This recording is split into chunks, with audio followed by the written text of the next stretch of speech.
Memang kalau saya lihat kan, sebenarnya kenapa dilakukan ini karena kan daya beli masyarakat saat ini kan karena saat pandemi itu menurun ya. Jadi, Mhm, banyak, dari kita sendiri sebenarnya ngelihat bahwa, pemerintah memang melakukan hal ini karena ya it's one of the measures right, untuk bisa mhm, membangkitkan, transaksi di Indonesia gitu. Tadi seperti yang disampaikan juga ya, majority kan 60% itu domestik. Nah, jadi, baik.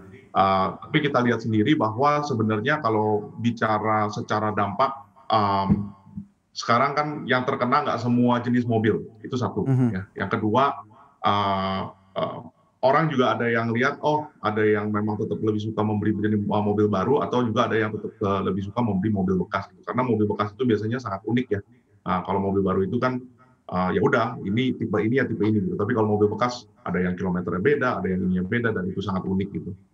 Dan yang baik. ketiga sih kalau saya melihat, secara garis besar, ini kan juga jangka pendek ya, dan kita mesti melihat gitu dalam waktu 3 bulan, 6 bulan, 9 bulan ke depan ini kira-kira transaksinya akan bisa kena boost berapa banyak. Karena, seandainya memang lumayan besar pun juga ujungnya kan mobil bekas akan tetap jadi mobil baru akan tetap menjadi mobil bekas juga. Jadi positif-positif Mhm. aja sih saya lihat di sini. Baik, tapi kalau kita lihat dari sisi hitung-hitungan ini Pak Joni, karena kan Mhm. rentangnya 3 bulan, 6 bulan, 9 bulan dengan insentif Ya, 100%, 50%, dan 25%. ya. Sisi hitung-hitungannya seperti apa ini? Seberapa besar ini dampaknya? Jadi kalau saya sih, saya juga sempat baca-baca ya, I think Mmm, berbeda banyak banyak banyak, yang sekarang kan kelas mobil yang kurang lebih yang kena itu kan kelas di sekitaran kalau yang sudah jadi harga retailnya di 200 ya. Sementara kalau mhm, off the road-nya mungkin sekitar 150.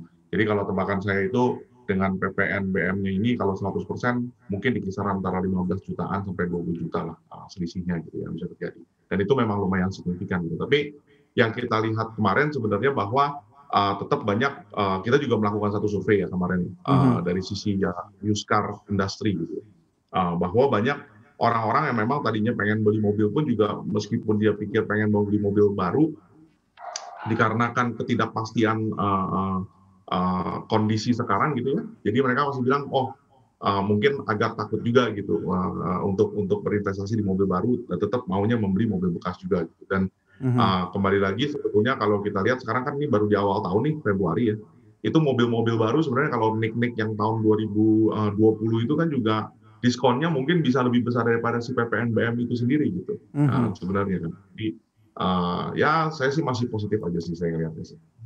Baik.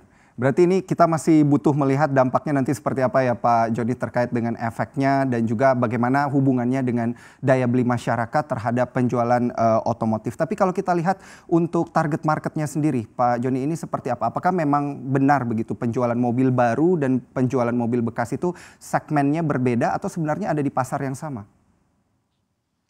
Jadi sebetulnya kalau kita Mhm, ngelihat memang setiap pasar penjualan itu pasti punya target yang beda-beda ya. Jadi, mhm, kemarin kita juga ada studi, used car, industry behavior shift, mhm, di mana kita mendapatkan, survei ada 57%, bilang bahwa mereka itu responden itu bilang, "Saya akan ngebatasin budget saya." Kembali seperti yang tadi saya sampaikan bahwa, oh, mhm, dia nggak tahu gitu kan, 3 bulan ke depan, 6 bulan ke depan, 9 bulan ke depan, apakah pekerjaannya masih oke, apakah gajinya akan dipotong dan lain-lain gitu ya. Tapi 52% dari responden ini benar-benar bilang bahwa, "Oh, kita itu mau beli mobil." Dibandingkan kalau waktu kita awal pandemi melakukan survei juga di bulan Maret, April itu hanya sekitar 22%. Nah, kembali lagi, kan ada yang, seneng langsung begitu beli mobil baru, mhm. ada yang, lebih senang juga beli mobil bekas. Kenapa? Karena 2 faktor. Satu, karena mobil bekas itu menurut saya benar-benar unik sebenarnya. Dan mereka juga bisa melihat bahwa banyak orang yang punya pemikiran bahwa beli mobil baru itu dalam waktu 1 tahun pertama itu depresiasinya sangat besar.